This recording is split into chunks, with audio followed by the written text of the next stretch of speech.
Saya memang dah tunjuk dalam video-video awal lah, tapi saya rasa kita kena buat revision balik lah.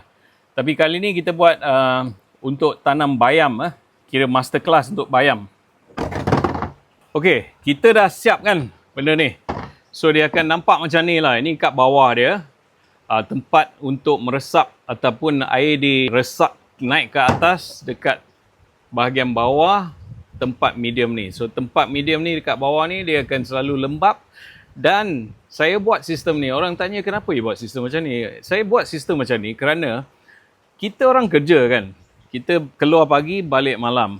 So kadang-kala kalau balik dah lewat sangat untuk nak pergi siram pokok kan, pagi mungkin awal sangat.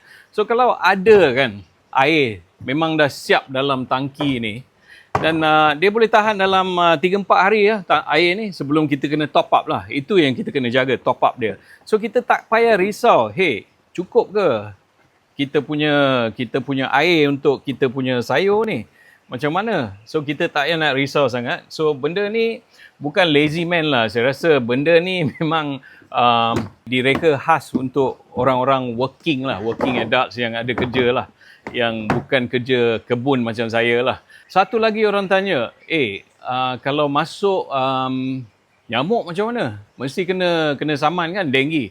Memang tak ada peluang untuk nyamuk masuk. Kalau you tengok kat bawah ni, kalau kita tutup ni, memang tak ada ruang langsung untuk apa-apa nyamuk masuk tau. Bila kita dah letak tanam, memang berat, dia akan press ke bawah ni.